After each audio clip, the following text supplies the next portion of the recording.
오늘 우리 성가대가 우리 여성분들은 다 까만 옷으로, 또 남자분들은 까만 양복으로 이렇게 해서 굉장히 멋있는 이런 찬양을 불러주셨습니다.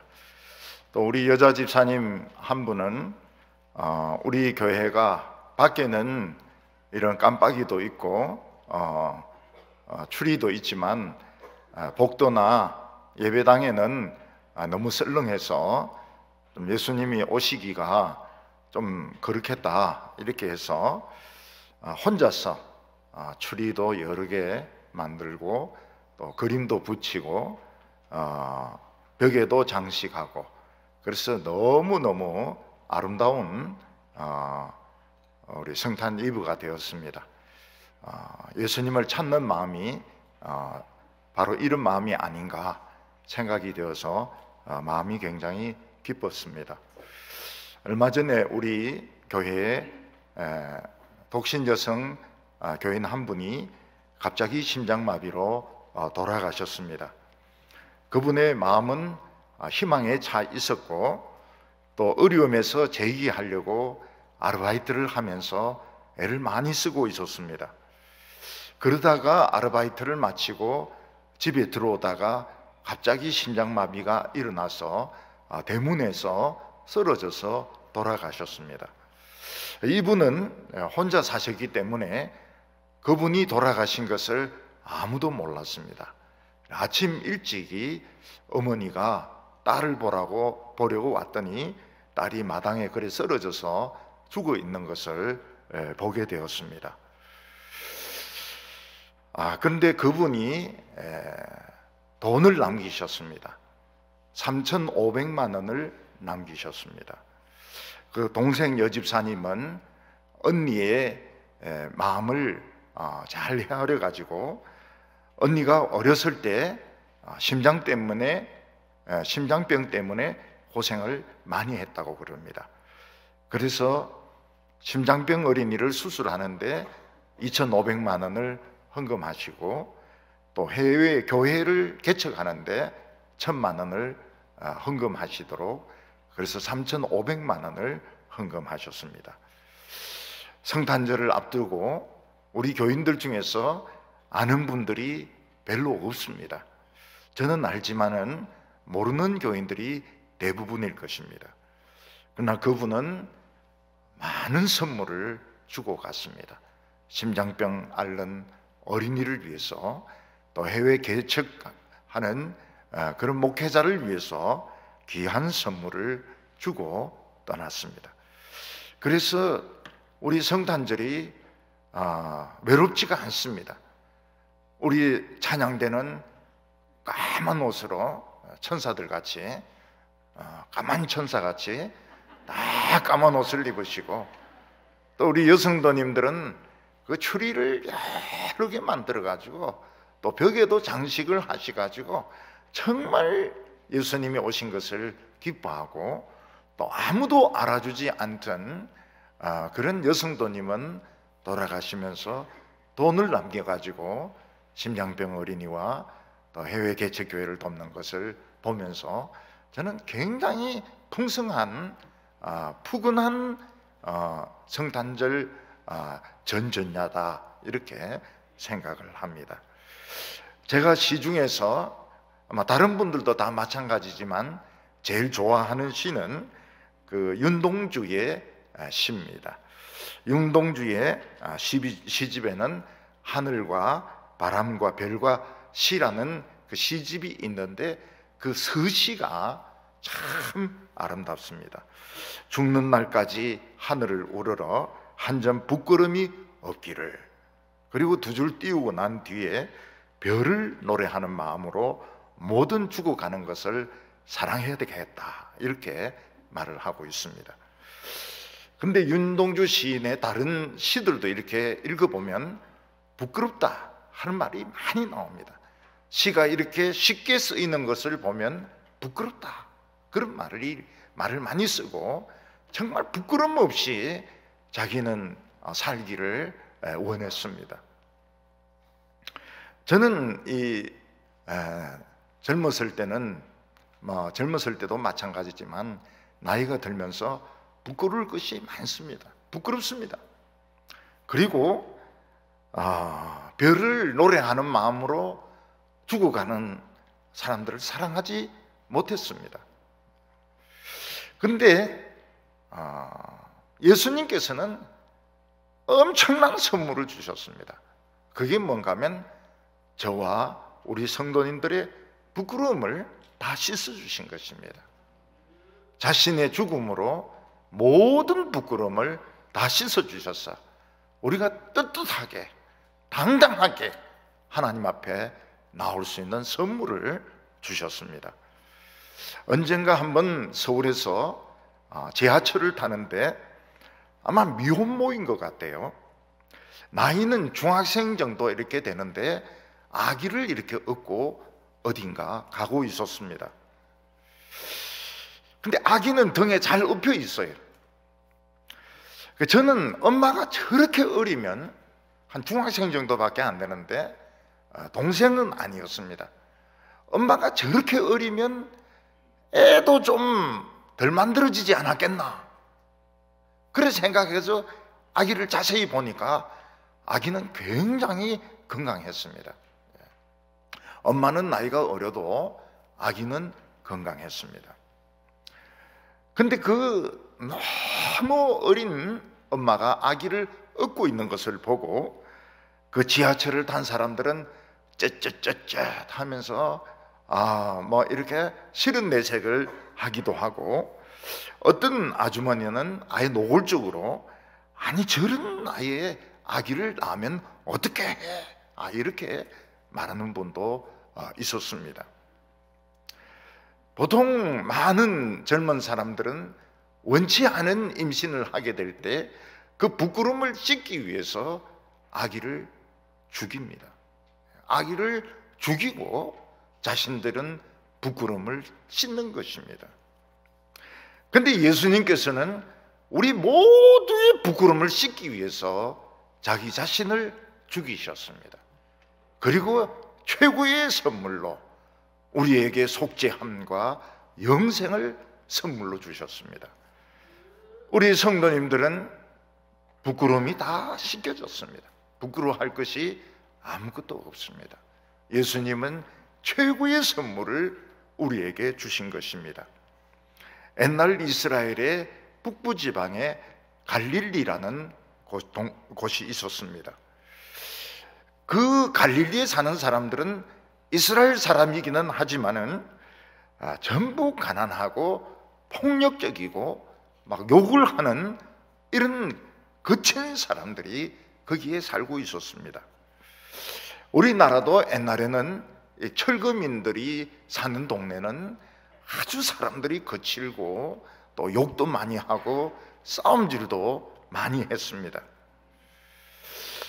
옛날에는 청계천 가에 무허가 일본말로 학고방, 무허가 그런 주택들이 꽉 들어 있었는데 전부 무허가입니다. 그리고 온돌이기는 하지만은 제대로 지지 않아가지고, 제대로 연결을 시키지 않아가지고 연탄 가스 중독이 되어서 죽는 사람이 매일 나왔다고 합니다. 그런 곳은 너무 엉성하게 집을 지었기 때문에 겨울이 되면 바깥 바람으로 너무너무 추웠고, 사람들은 넉마통을 가지고 나가서 휴지 같은 것, 종이 같은 것을 주워 가지고 그걸 고물상에 팔아서 먹고 살았습니다. 거기에 있는 사람들도 대개는 병에 걸려 있었는데 폐병에 걸리기도 하고, 그리고 또 다른 병에 걸리기도 해서 죽어가는 사람들이 많이 있었습니다.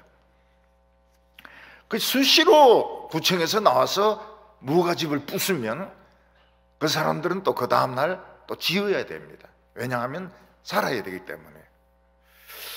저도 잘못했으면 청계천에 살 뻔했는데 저는 좀 늦게 올라오는 바람에 양계장에서 살았습니다. 제가 산 양계장은 청계천에 비하면 호텔이었습니다. 5성급 호텔이었습니다. 처음에는 하나님께 감사를 못했는데 가만히 생각해 보니까 너무 호화로운 데서 생활했던 것 같습니다. 제가 서울에 왔을 때는 그 청계천 옆에 있는 무가주택들은 다 철거되고 그 철거민들은 남쪽으로 아산만 쪽으로, 또 서울에는 마천동 쪽으로, 그 마천동이 우리 살던 집하고 가까워요. 그런 쪽으로 다 집단 이주시키고 3일 고가도로가 만들어져 있었습니다. 우리는 그림에서 마리아가 나귀를 타고 가는 모습을 자주 볼 수 있습니다. 마리아는 너무 예쁘게 생기고, 또 그리고 그냥 정상적인 요즘 우리가 생각하는 그런 젊은 부인 같은 생각이 듭니다. 그러나 옛날 이스라엘 백성들이나 우리나라 사람들은 대개 10대 중반부터 후반 그 사이에, 후반 되면 벌써 늦어요. 노처녀라고 이야기했습니다. 그 사이에 결혼을 했기 때문에 요즘으로 치면은 마리아가 한 중3 정도, 아주 소녀가 아니었을까, 그런 생각이 들고, 그리고 마리아는 굉장히 얌전하고 거룩한 그런 여성이기보다는 아주 용감하고 아주 결단력 있는 이런 적극적인 성격의 소녀가 아니었을까, 그런 생각을 합니다. 마리아는 너무나도 가난한 집의 딸이었기 때문에 밤낮 할 것 없이 일을 해야만 했고, 또 추운 날은 손과 발이 빨개질 정도로 빨래도 하고 청소도 하고 집안일도 해야만 했습니다. 근데 마리아에게 특별한 거 하나는 뭔가 하면 너무너무 하나님을 잘 믿는 것이었습니다. 그래서 마리아는 매일 회당에 가서 기도하고, 또 회당에서 배운 성경 구절들을 암송도 하고 노래도 부르고, 그러면서 하나님을 가까이 했던 것 같습니다. 마리아가 제일 좋아했던 하나님의 말씀은 메시아가 온다는 것이었습니다. 메시아가 오셔서 우리의 병을 다 고쳐주시고, 가난에서 해방시켜 주시고, 포로된 자를 돌아오게 하신다는 말씀을 최고로 좋아했습니다. 선지자는 메시아가 오시면 맹인들이 눈을 뜰 것이고, 듣지 못하는 사람들이 듣게 되고, 걷지 못하는 자들은 사슴같이 뛸 것이라고 예언을 했습니다. 메시아는 돈이 없어서 종으로 팔려간 사람들을 돌아오게 하고, 암 환자들을 고쳐주시고, 우울증이나 정신질환자들, 자살 충동을 가지고 있는 사람들을 고쳐주시고, 너무너무 가난한 사람들에게 예수님은 축복하셔서 아름다운 삶을 살게 하실 것입니다. 그래서 마리아는 기도했습니다. 하나님, 메시아를 보내어 주십시오. 메시아를 보내어 주셔서 주위에 병든 사람들, 욕하는 사람들, 싸우는 사람들 다 고쳐주시고, 또 빚을 갚지 못해서 종으로 팔려간 오빠나 언니들 다 돌아오게 해주세요. 그런 기도를 매일 드렸던 것 같습니다. 어느 날 마리아를 찾아온 사람이 있었습니다. 마리아가 추운 겨울날 손이 빨개져서 빨래도 하고 물도 깃고 그릇도 씻고 이러는데, 굉장히 귀하게 생긴 어른이 찾아오셨습니다. 그 귀하게 생긴 멋진 어른은 마리아에게 총독의 집이 어디냐, 또 바리새인 중에서 유명한 사람의 집이 어디냐, 그런 걸 묻지 않고 마리아에게 인사를 했습니다. 하나님의 은혜를 입은 자여, 하나님이 너와 함께 계시도다. 마리아는 그 멋있게 생긴 사람이 자기 같은 여자애를 상대로 해가지고 너무너무 귀한 인사 말씀을 하는 것을 보고 너무너무 놀랐습니다. 왜냐하면 옛날에는 여자애들은 사람 취급을 안 했거든요. 부를 때도 그냥 니은자 넣어가지고 막 이렇게 부르고 말이죠. 그러면서 여자애들을 소중하게 생각을 하지 않았는데, 저희 아버님도 참 훌륭하시지만 한 가지 결점이 있다면, 우리 동생들, 여동생들 부를 때 이년아, 저년아, 그 소리가 굉장히 듣기 싫었어요. 굉장히 듣기 싫었어요. 아버지가 잘한 것은 하루도 빠지지 않고 화토로 큐티를 했다는 것이 잘한 것입니다. 그 옛날에는 여자들은 이름도 없었어요. 이름도 없고 그냥 이 니은 저 니은 이러면서 불렀는데, 너무너무 훌륭하게 생긴 그런 종기 한 분이 마리아에게 하나님의 은혜를 받았다, 하나님이 너와 함께 계신다, 이런 인사를 하니까 마리아는 이거는 현실이 아니야, 이거는 꿈이야. 그래서 막 도망치려고 막 하니까 그 점잖게 생긴 분은 무서워하지 말라, 나는 하나님이 보낸 가브리엘 천사라고 이야기를 했습니다. 물론 마리아는 천사를 믿었습니다. 그러나 천사를 본 것은 처음이었습니다. 너무 멋진 그런 어른이었습니다. 어떤 팝송 가사 중에서는 Do you believe in angel of fairy tale, 그 동화에 나오는 천사를 믿습니까? 그런 팝송이 있습니다. 저는 그 가사를 굉장히 좋아해요. Do you believe in angel? 당신은 천사를 믿습니까? Yes, I am. 나는 믿습니다. 사람들 중에서 천사를 싫어하는 사람은 아무도 없습니다. 왜냐하면 천사는 깨끗하고 남을 해치지 않고 우리를 늘 도와주기 때문입니다. 만일 오늘 여기 천사가 나타난다면 우리 청소년들은 손흥민이나 메시나 또는 BTS보다도 훨씬 천사에게 몰려들어서 사인해달라고 그러고 안수기도 해달라고 그럴 겁니다. 천재가 되게 해달라고. 천사는 우리를 지켜주고 병을 치료해주고 그리고 우리를 도와주기 위해서 오기 때문에 천사를 싫어하는 사람은 아무도 없습니다. 가브리엘 천사는 마리아에게 내가 메시아를 보내달라고 매일 기도했지. 그러니까 마리아가 저는 매일 기도했어요. 우리는 메시아가 오시기를 기다리고 있어요. 그때 천사는 마리아에게 하나님이 그 기도를 들으시고 메시아를 보내신단다. 그때 마리아는 너무 기뻐서 정말 뛰고 싶었습니다. 메시아가 오시는구나. 그러면 병든 사람들, 보지 못하는 사람들, 걷지 못하는 사람들 다 치료되겠구나. 가난한 사람들 다 가난해서 풀려나겠구나. 이 소식을 갈릴리 사람들에게 빨리 전해야지. 이런 마음을 가지고 있었던 것입니다.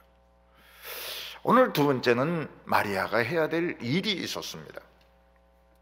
가브리엘 천사는 너무너무 기뻐하는 마리아에게 메시아는 오시지만 내가 해야 될 일이 있다, 그렇게 말씀했습니다. 마리아는 그 말이 이해가 안 되었습니다. 메시아는 그냥 오시면 되는 것이지 자기같이 가난하고 어리고 무식한 여자가 어떻게 메시아를 도울 수가 있습니까? 그래서 마리아는 천사에게 저는 메시아를 위해서 할 수 있는 것이 아무것도 없습니다. 저는 가난하고 무식하고 나이도 어립니다. 저는 메시아를 위해서 할 수 있는 것이 아무것도 없습니다. 그렇게 대답을 했습니다.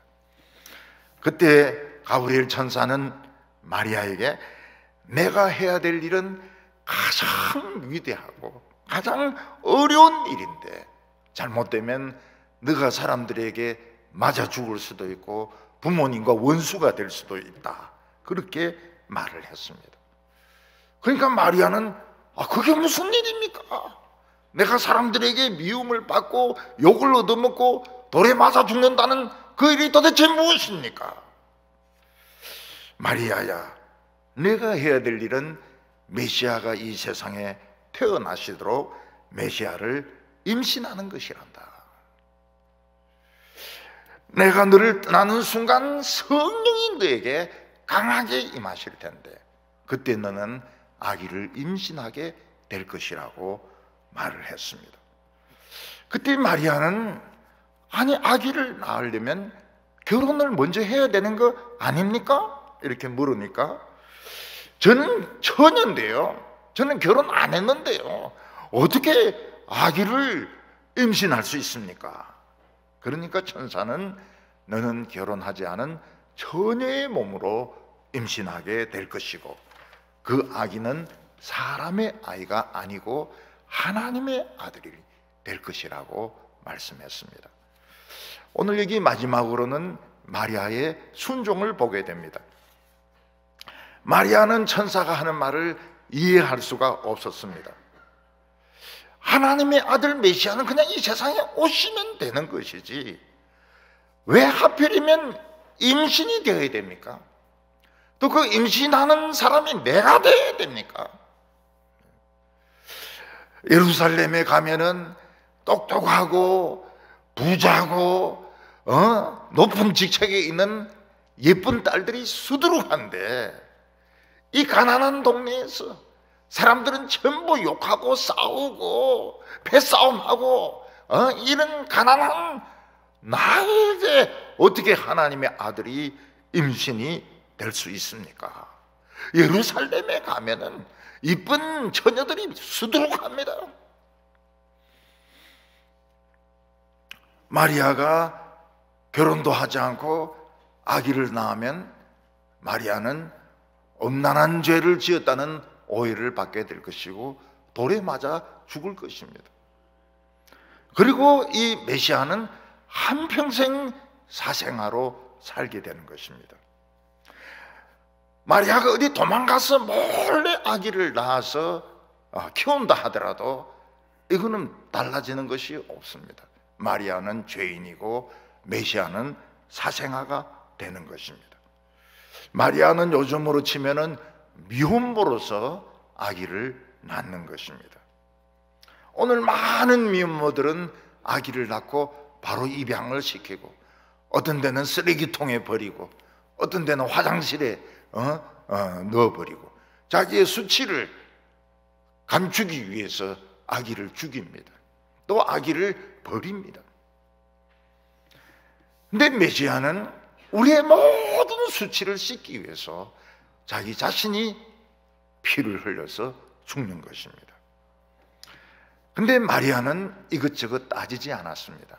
왜냐하면 하나님이 하신 일은 모든 것이 의롭고 옳기 때문에, 그리고 나는 하나님의 종이기 때문에 종이 하나님에게 뭐 이렇게 하겠다 저렇게 하겠다 군지렁거릴 수가 없는 겁니다. 천사는 한 가지 말을 합니다. 하나님의 말씀에는 능치 못함이 없느니라. 마리아는 처녀의 몸으로서 사생아가 될지 모르는 아기를 임신하게 됩니다. 마리아는 천사에게 따지지 않았습니다. 나는 어떻게 됩니까? 내 인생은 어떻게 됩니까? 돌에 맞아 죽으면 나도 죽고 아기도 죽는 거 아닙니까? 그런 말 하지 않았습니다. 저는 주님의 종입니다. 무조건 주님이 시키는 대로 하겠습니다. 그러니까 천사가 베리굿 그러면서 떠나는데 성령이 임하면서 마리아는 아기를 임신하게 되었습니다. 마리아와 결혼하기로 약속했던 요셉은 마리아가 임신했다는 소식을 듣고 이혼하려고 했습니다. 근데 천사가 요셉의 꿈에 나타나서 마리아가 임신한 것은 나쁜 짓을 한 것이 아니고 하나님의 성령으로 임신한 거니까 너가 가서 마리아를 데리고 와서 보호해라고 말을 했습니다. 우리가 하나님이 하시는 일은 이해할 수가 없습니다. 우리가 하나님이 하시는 일을 이해하려고 하면 미쳐버립니다. 이해가 안 돼요.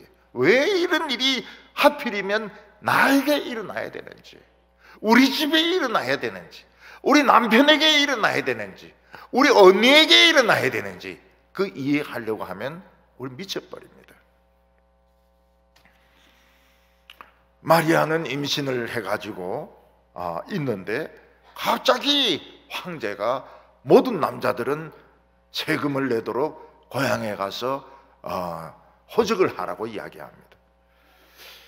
그런데 마리아가 그 비정상적으로 임신했다는 것은 사람들에게 조금씩 알려졌습니다. 왜냐하면 정식 결혼이 되려고 그러면은 이게 남자가 신부 대금을 줘야 되고 여자 집에서는 혼인 잔치가 이루어져야 됩니다.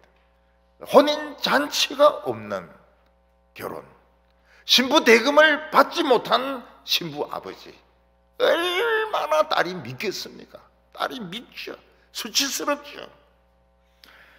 그래서 요셉은 호적하러 갈 때 마리아만 두어서는 안 된다. 마리아만 두면 맞아 죽는다. 그래서 만삭이 된 마리아를 나귀에 태워서 베들레헴으로 갔습니다. 거기에 방이 없어서 마리아는 이 가축 우리대 안에서 아기를 낳아야만 했습니다. 그때 하늘에서는 수많은 하늘의 성가대가 주님을 찬양했습니다. 지극히 높은 곳에서는 하나님께 영광이요, 땅에서는 기뻐하심을 입은 자들에게 평화로다, 그렇게 했습니다. 그리고 그 목자들, 그 베들레헴 들판에 있는 목자들에게 천사가 나타나서 너희를 위하여 구주가 태어나셨으니 빨리 가보라고. 그러니까 이 목자들은 양들을 거기에 버려두고 베들레헴의 모든 집들을 두드리면서 아기를 찾습니다. 근데 천사가 힌트를 주기를 아기는 포대기에 쌓여있다, 강보에 쌓여있다고 알려주었습니다. 보니까 과연 어느 우리에, 동물 우리에 마구간에 아기 엄마가 있고 아기가 포대기에 쌓여 있는 것입니다. 그리고 하늘에서는 큰 별이 떠올랐는데 사람들은 그 별을 보고도 아무것도 몰랐습니다.